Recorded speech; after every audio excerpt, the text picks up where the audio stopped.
from F equals MA, summation of forces equals MA, and imposing that F is a function. F is a function of R. You have a vector field, and it's a function of R. Okay? F is F of R, and from here, we obtain the conservation of energy. What was the delta T plus delta V equals the work done by the non-conservative force. So, meaning that Newton's laws implies that energy is conserved. Okay?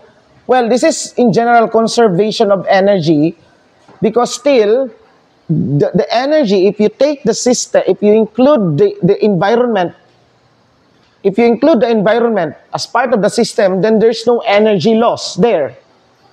Kaya ang nawala sa particle, sa iyahang got transferred in the environment, right? Through the work. Okay? So the energy loss due to non-conservative force, it's not actually loss. It's lost if you only consider the system as the particle. But if you include outside the particle as part of the system, then that energy is not lost. Okay? It's not lost. It was used in friction, for example, when friction converts into heat, diba? And that heat can be used. It can you feel that heat. Okay? It raises the energy of atomic, diba? It raises the temperature. So meaning, those energy that was lost in the block of mass that slides on the surface was not actually lost. If you include the, so this is still conservation of energy. Okay? In general, energy, that's why energy cannot be created nor destroyed. Okay? It cannot leave the system if you include the universe as the whole system. Okay? That's what it meant. This energy cannot be lost. It's always there. It's just transformed into another form. If the starting energy of the universe is, 100 gazillion joules, then that 100 gazillion joules is still the total energy of the universe today, and will be tomorrow. Nakuha ninyo? Okay? So, that is what is meant by this one. And also, we were able to derive the constant uniform accelerated motion in the previous, yung last meeting, di ba? And this is always our starting point. Okay? So, what is an example of f as a function of x? In one dimension sata. F as a function of the position. Let's just take this in one dimension. What's an example of this?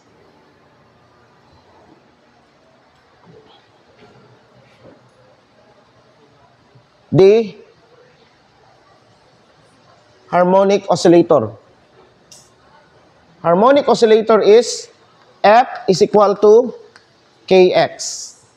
In fact, it has negative Okay? So for the harmonic oscillator, we can define, let's solve, we have here a mass and spring system. This is a particle of mass m subject to an elastic force. Okay, we call this elastic force, Fe. Now, so this is now equal to m, what? M dv over dt. Or in general, in terms of x, this is d squared x over dt squared. Okay? We could not express this in terms of b tungod kay there's an x right here. Okay? Or atong buhaton is, instead of this, they're going directly. Okay. Here, you can think of this as, tanawa ha, okay, let omega squared equals k over m. So, this now becomes, this equation now would become d squared x over dt squared plus omega squared x equals 0. Right? Here, we assume that the equilibrium of the spring is at 0. Okay?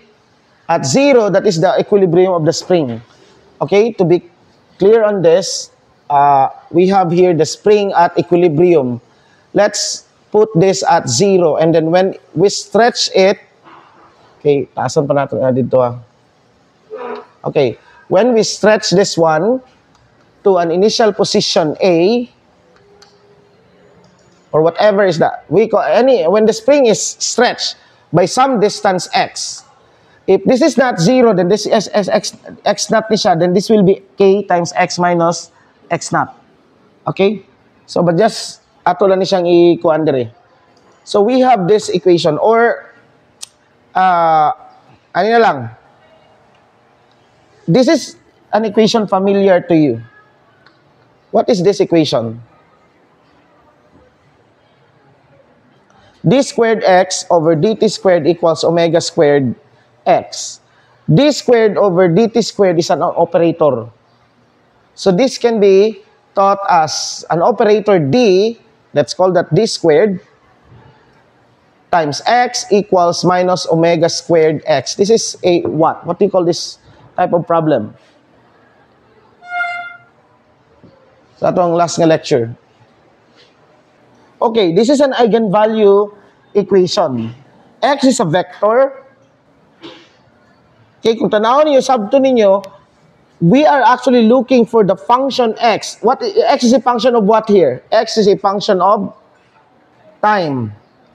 What is that function x of t that such that when you differentiate, you get the original twice.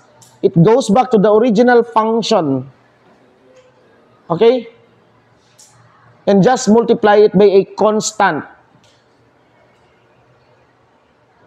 And that's the way that you solve this differential equation.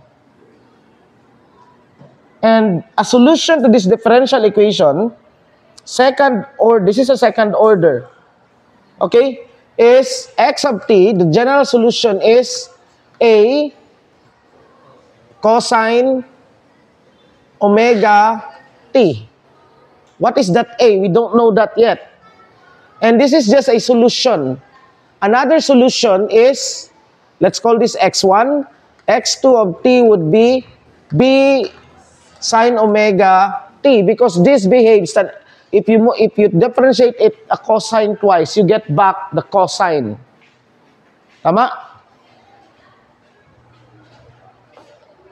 So meaning, a general solution to this would be x of t equals a cosine omega t plus b sine omega t. That's a general solution.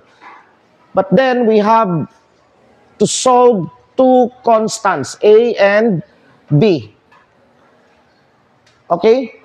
Well, how are we going to solve the constants? As I've said, we could not solve a differential equation with it. We don't have boundary conditions, initial conditions, or final conditions.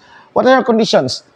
Here, we required it, okay, the mechanical harmonic oscillator is something like that you have to stretch and then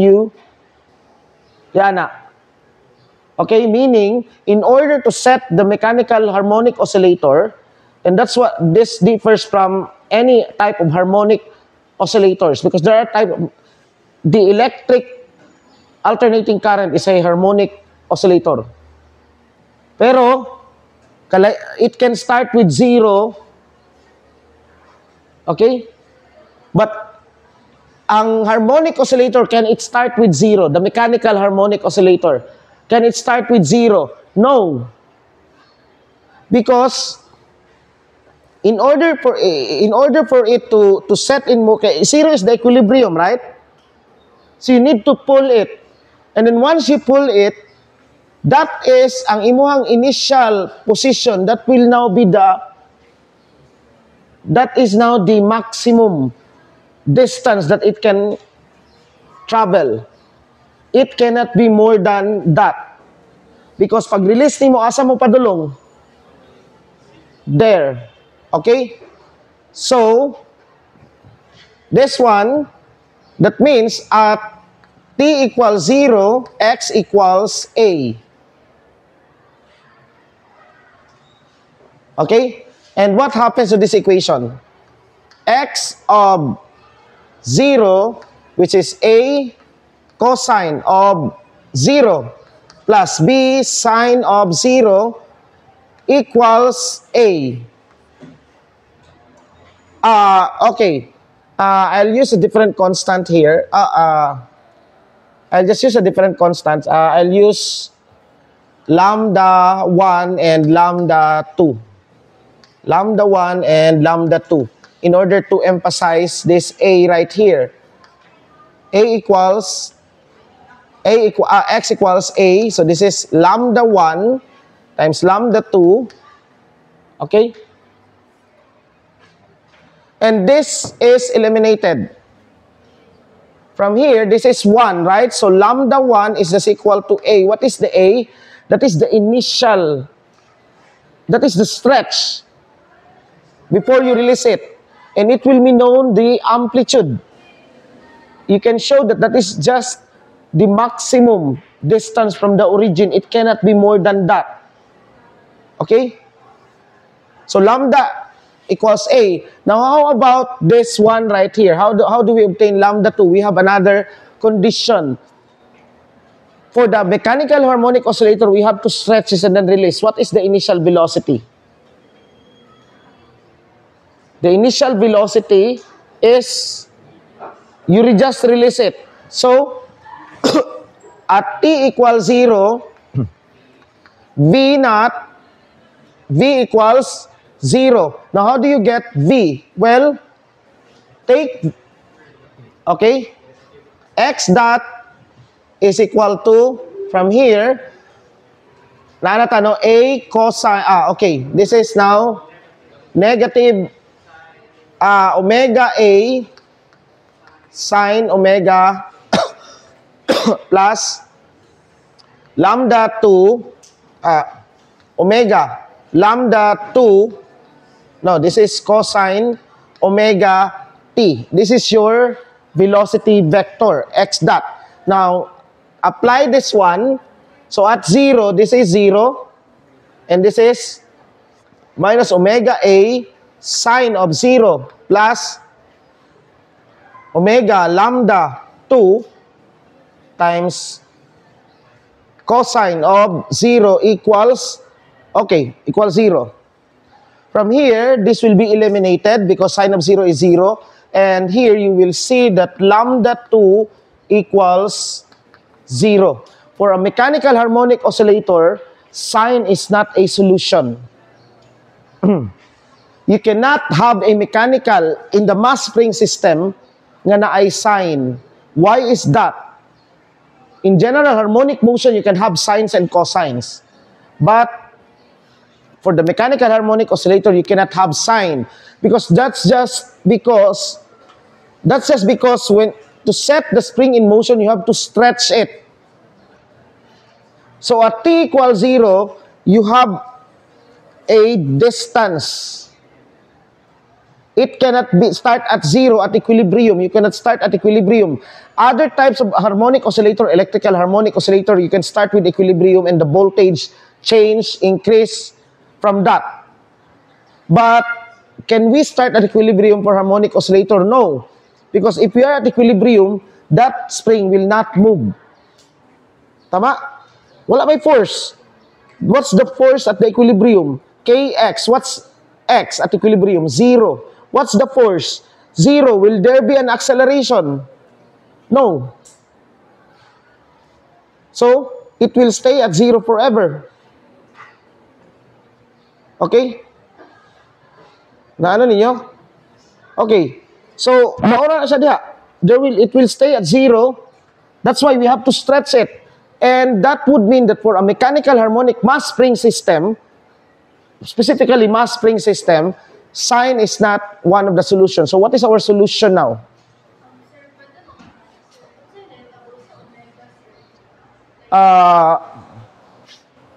Well, omega is non-zero, right?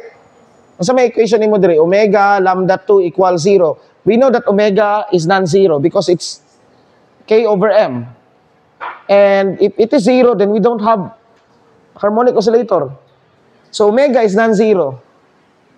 So meaning, that would imply that lambda 2 is 0. For this to be 0. Kaya diba, naman ka diri, 1 man no? This is 1. So you have omega lambda 2 equals 0. Now, since we know that omega cannot be 0, because if that's 0, then k equals 0. A spring, which is k equals 0, is not a spring. Okay, so there's no spring there. So, meaning that omega must be non-zero in order to have a harmonic oscillator. Okay? So, that would imply that lambda 2 equals 0.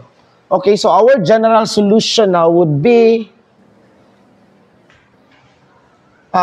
x of t equals a cosine omega t.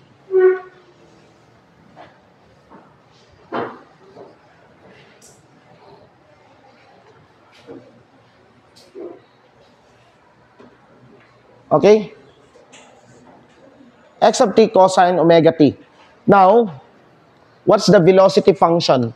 X dot of t equals minus omega a, no, sine omega t. Okay, what have you observed with the, okay, balik ta sa, sa acceleration. X double dot of t equals, this now minus omega squared a cosine omega t, right?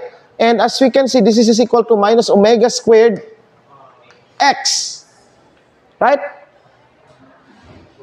And this is actually our differential equation, tama?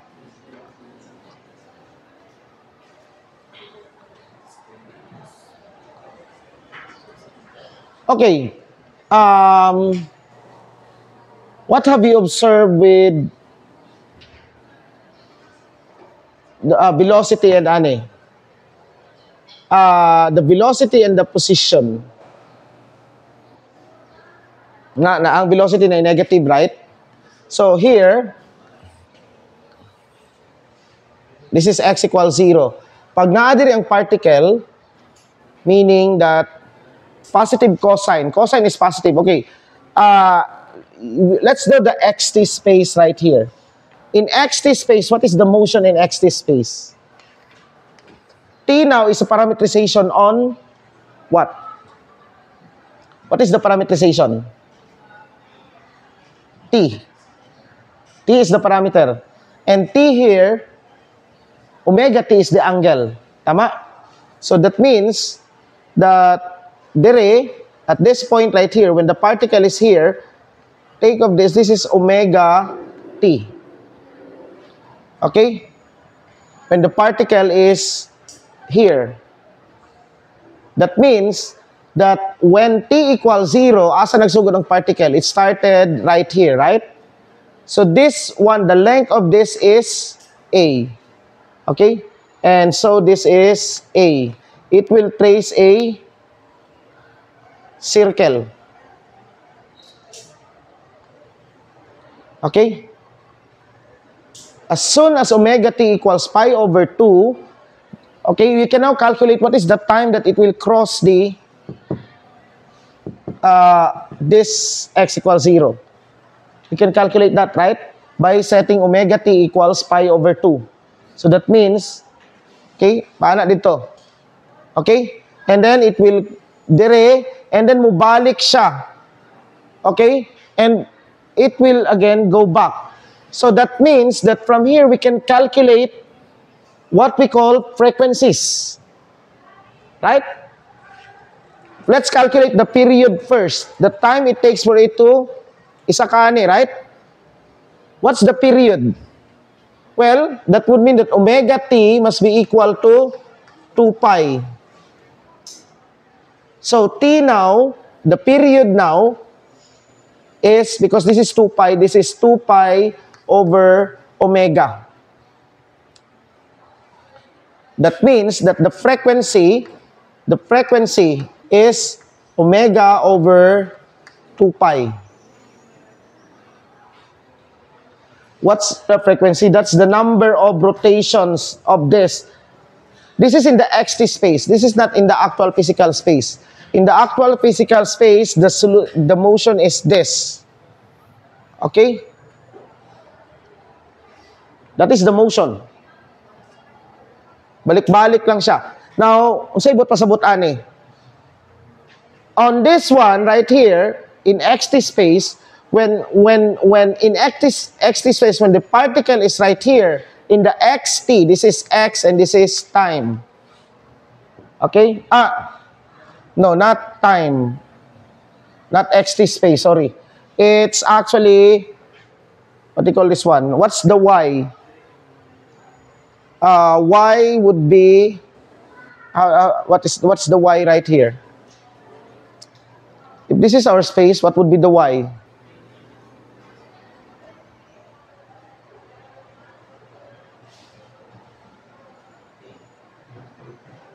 Y is a cosine omega t. Y would be the velocity.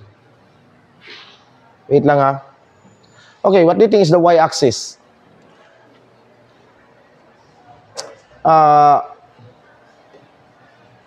Yeah, t equals 0, x is this.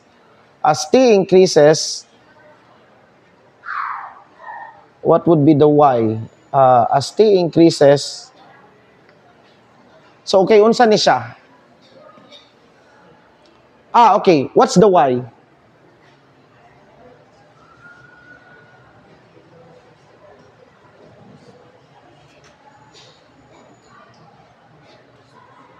What's the y? The y-axis is the a sine omega t, tama? A sine omega t. Katong gitanggal nato na solution. But then, the a sine omega t in mechanical, in the mass spring system, does not appear. But when we analyze, remember that x is a cosine omega t, right? X is a cosine omega t. So y, the y space is the other, katong a sine omega t. Tama? Kaya mo, a man siya, this is a. And this is omega t. So this means that this is a cosine omega t. So this must be a sine omega t. Wala dito ang constant no. So this is right here is sine omega t. So what is a sine omega t? This is just the velocity over, so this space right here is the velocity of, because what's the velocity? Minus omega t, tama? So what is the y-axis? Since this is a, okay, so sa ato pa, the y-axis here is what space is that? It's not the v space, but it's the velocity over omega. Okay? And negative of that. Sakto ba? The velocity over the omega. Okay? Omega is the angular frequency. What frequency is this? This is just the frequency.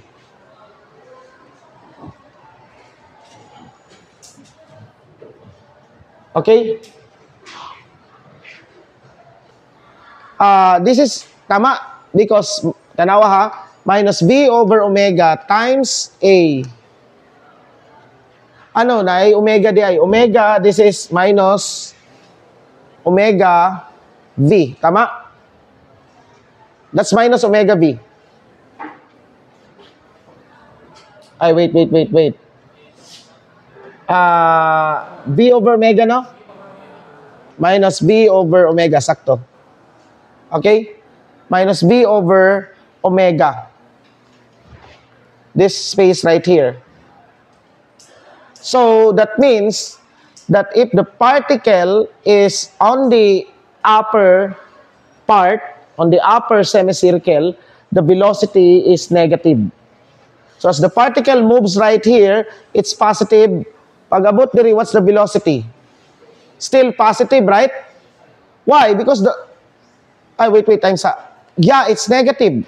The velocity is negative. That's why negative. Particle dire is negative. Negative, tama? Because negative, ano man siya? Okay?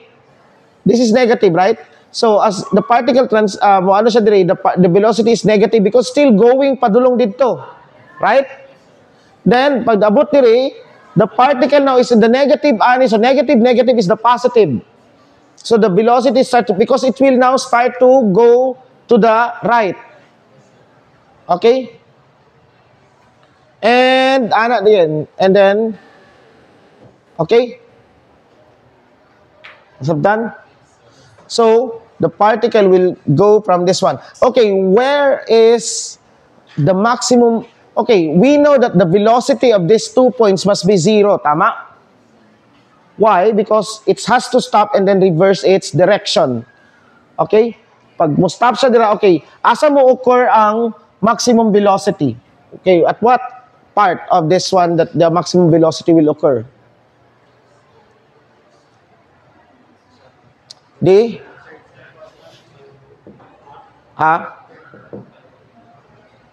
Well, we take the derivative of this is v, right? V. So we take v dot, which is just this, minus omega squared a cosine omega t, and set this equal to 0. Now that means that this is non-zero, so that means cosine omega t is 0. When is cosine 0? That means omega t would be not only pi over 2, that is pi over 2, 3 pi over 2, and 5 pi over 2, and so on. So that means that, the maximum velocity occurs at, okay, this angles. Tama? Or you have the formula, unsa ni siya? 2n plus 1 over 2 times pi. Because when n equals 1, 0, n starts with 0. Or you can 2n minus 1 siguro. 2n plus 1. When n equals 1, that would be 3. When n equals 0, that would be pi over 2. Tama? So, n equals 0, 1, 2, and so on. Okay? This is omega t. That would mean that t now would be equal to, must be 2n plus 1 over 2 pi over omega. And when you substitute this one to this one, you would see that what happens to the cosine. Well, obviously, obviously, it's very obvious now what would happen to x, right? But here, I'll just like to do it. So, cosine of omega times t. What is t? 2n plus 1 over 2, over 2 times pi over omega. Cancel. So you have now, you have cosine of 2n plus 1 over 2 times pi. And we know that this is odd. The above is always odd. So, what is cosine in those? This is always 0. That means that the maximum velocity occurs at x equals 0. Now, this is still a very easy. We're using some not advanced, but some sort of. This is a kind of mathematics that is some sort of medyo above na sa university physics. Okay. Now, we will be discussing the harmonic oscillator much deeper. Nakuha niyo? Only we're starting with the simple one for you to learn how to analyze this the system. Okay? So if you plot the harmonic oscillator, t and x, what would you get? Right? This is harmonic motion.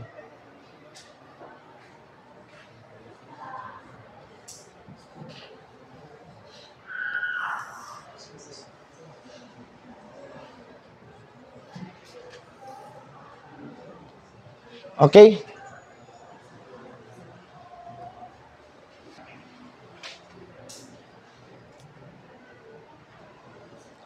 Any question? So, this is, kumbaga pa,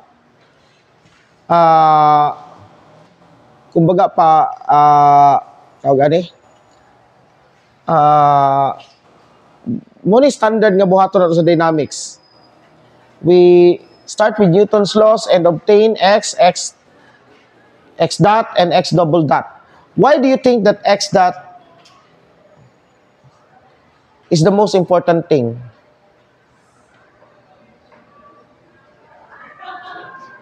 Why do you think that x dot is the most important thing?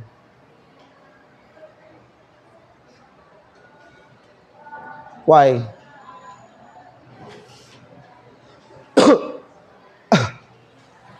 Well, because the derivatives of x dot, through the derivatives of x dot and the mass, the product of that with the mass, we can achieve energy, momentum, whatever that we want. Okay? That's why it's very important. That's why the trajectory is important, because once you know the trajectory, at each point in the trajectory, you would know everything that you need. Momentum, velocity, energy, potential energy, tanan, every dynamical observables, every physical observables can be known using the trajectory. At any point in the, for example, what's the momentum at this point right here? You can calculate it. The velocity when the particle is right here, the energy of the particle. Now, okay, let's calculate the energy of this. Okay? Now, let's use energy method. Okay, the harmonic oscillator F equals kx can be derived from a potential minus dv over dx. That implies that our v of x is equal to 1/2 kx squared. Okay? That's 1/2 kx squared. Now, okay, we will go through the equation again, and unsay inaano gani ato, we have the conservation of energy, right? What's the conservation of energy? Okay, or E, this is a purely conservative system. So when we say purely conservative system, there's no non-conservative force that is involved. Okay? Now, ang next nato is the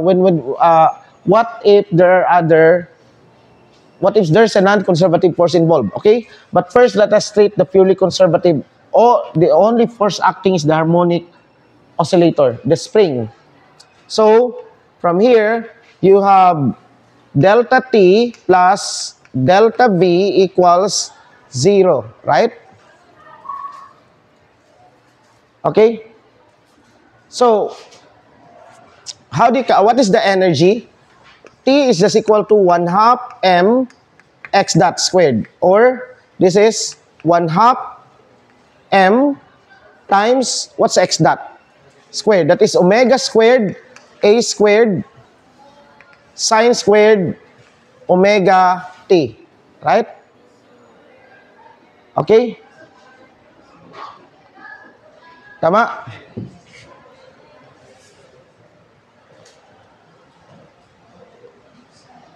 All right.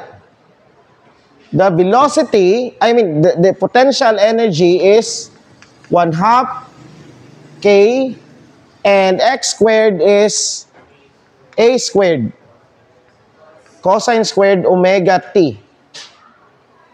Now, this is, what is k? K is just m omega squared. Tama? K is just m omega squared, right? Because Omega is square root of k over m. So, sa ato pa, t plus b equals, we add this 2, we factor out that 1, so 1 half m omega squared times a squared. Okay? Times cosine squared omega t plus, usay nabilin dire, sine squared omega t. And this is equal to 1 half m omega squared a squared. It's constant. Right? This is not a function of time. So what we have shown here is that the total energy doesn't depend with time. This is the kinetic energy at time t. This is the potential energy at time t. When we add them, we obtain an equation that is not a function of time.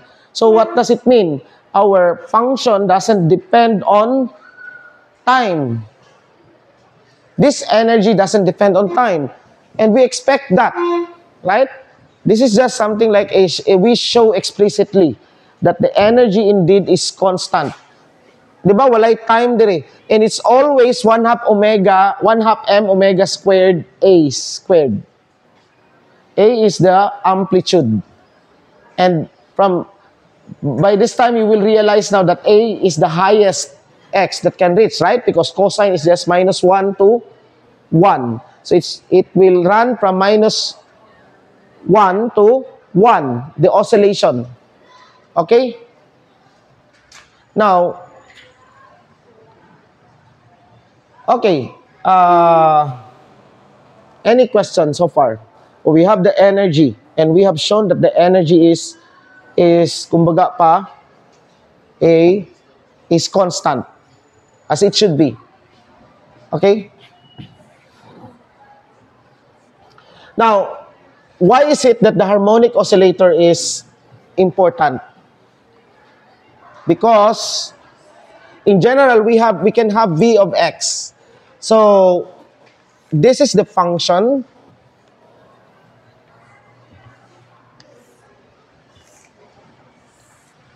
Our v of x could be like this, no? It could be, okay? Our v of x is like that. And in fact, sa atong equation from the 1 half m v squared plus v of x equals 1 half m v naught squared plus v of x naught. Okay? Now, of course, since this is a purely conservative system, then this is the energy and this is also the energy. So we can just equate this as the energy E of the system.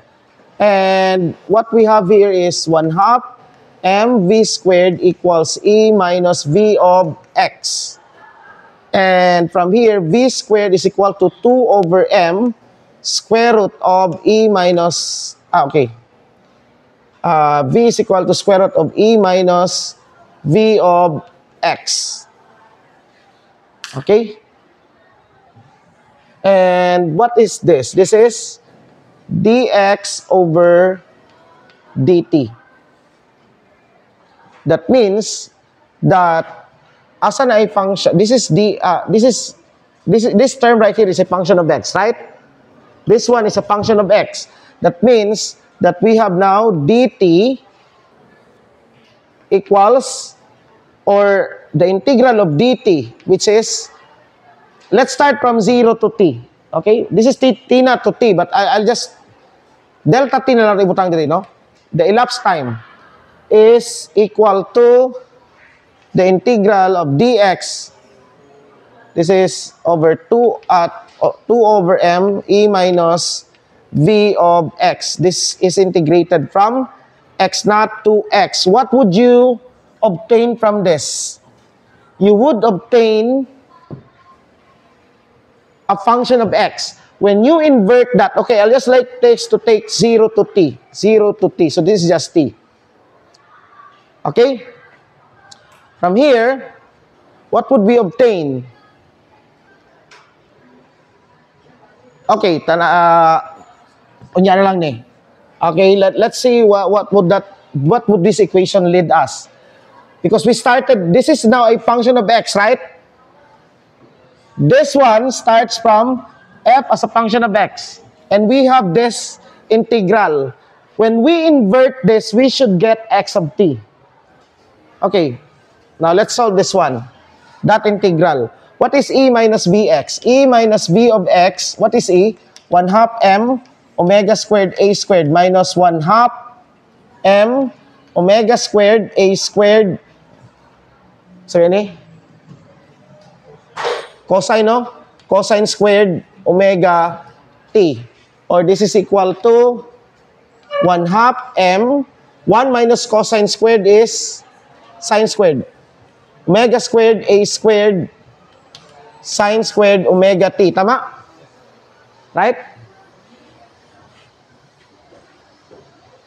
Okay?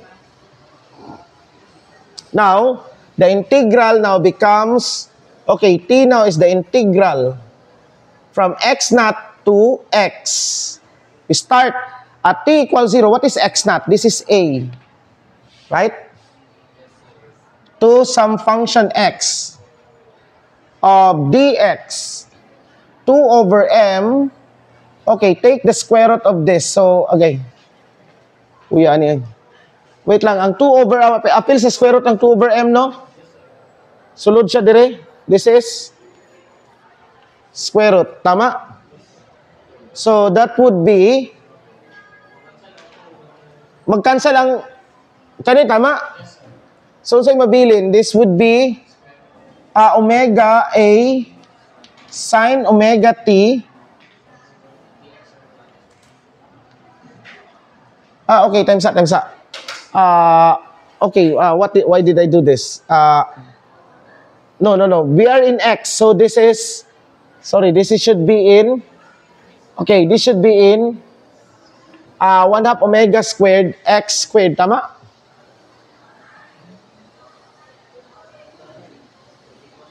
Mo ba niya ang potential? 1/2 m omega squared, tama? B of x is 1/2 k. K is omega squared, tama? 1/2 k x squared. Or this is now equal to 1/2 m omega squared a squared minus x squared. Okay. Now, let's integrate. T now is equal to, from, this is dx of, mag-cancel ang m over 2, right? Because of this. Apil diri ang square root. So, okay? So, this one, ang mabilin kay omega times square root of a squared minus x squared. From a to x. Now, what's the integral of this? How do we integrate this? This is tangent. Trigonometric by substitution. By trigonometric substitution. Ha? Unsa ang? Unsa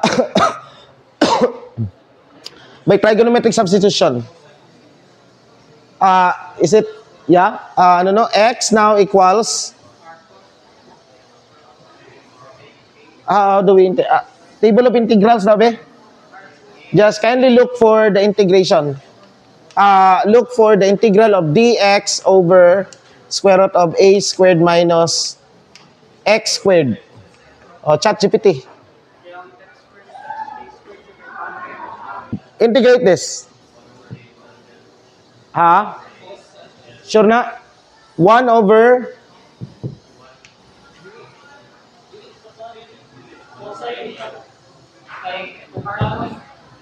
i-chat GPT diretso kay para di na magani nga wala na ako nag-integrate. Ako na lang nag-integrate dire kung ako nang ipasolve sa inyo ha.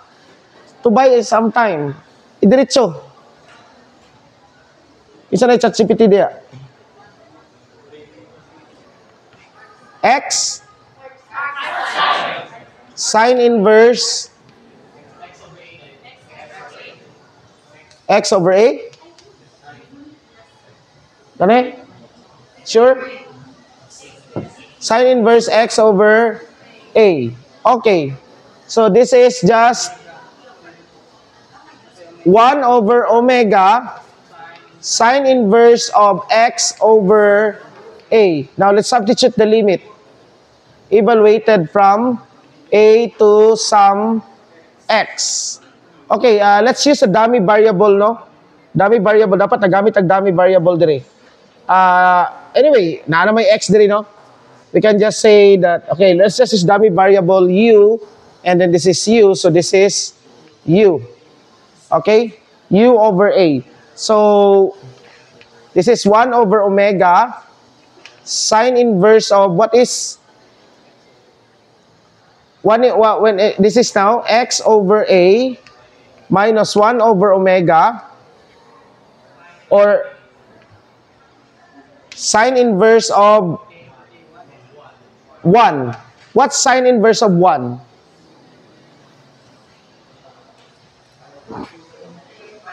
This is pi over 2. So this one is pi over 2. Okay? And this one is, so sa ato pa, we have now our equation now would be t equals, or let's multiply omega. So natay omega t equals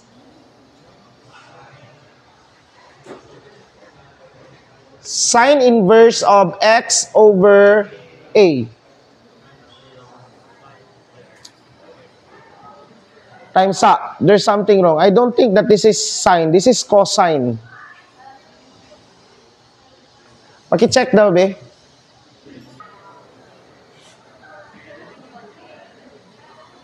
Okay, ato na sang yan. Okay, kani mahimo ni siyang minus pi over 2, tama?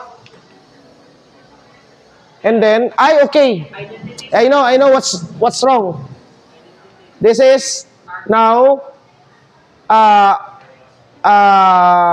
sine minus 1 of x over a equals omega t plus pi over 2. When you take the inverse, okay, kuha na nako. X over a equals sine of omega t plus pi over 2. This is omega t pi over 2 translated pi over 2. Nag-shift siya, right? And then if you, okay, what's the identity of this? Okay?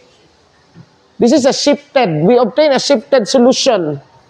Phase shift. Okay? With a phase of pi over 2. Now, okay. What is sine of a plus b? A plus b. This is, saan siya? Identity.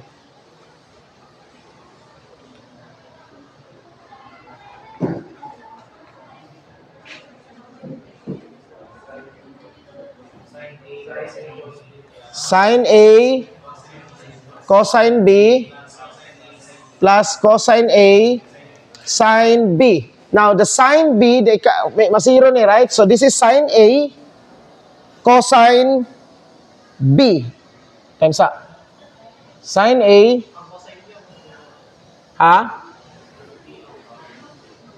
Sine A cosine B plus cos A sine B.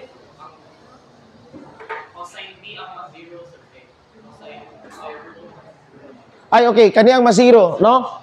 So, that is now cosine A sine B. Sine of pi over 2 is 1. So, this is now x over A equals sine, cosine omega t, or x now equals A cosine omega t. We obtained this one, right?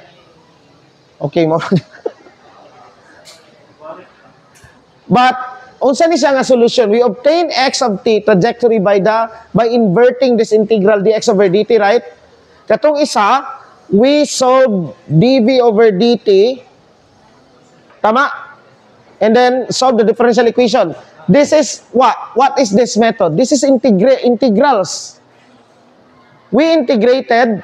The first solution was a differential equation. Tama? We solve a differential equation. Here, did we solve a differential equation? No. We integrate.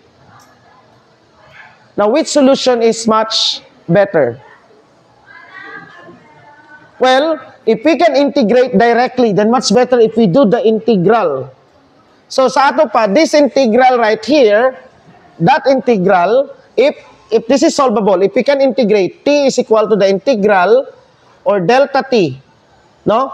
Or in general, this is t minus t naught of the integral from x naught to x of dx over 2 over m e minus v of x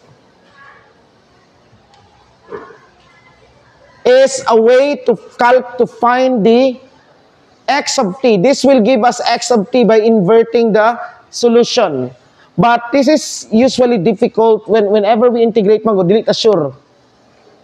Okay? So for a good linear system, this can be done. Okay? So in the first solution, what was the first solution? We used d squared x over dt and solve the differential equation, right? Tama? Solve the differential equation. This one is integration. Okay? Direct integration, and we obtain the same thing. So there are times that we will use this in order to find the trajectory, x of t. So nakuha ninyo?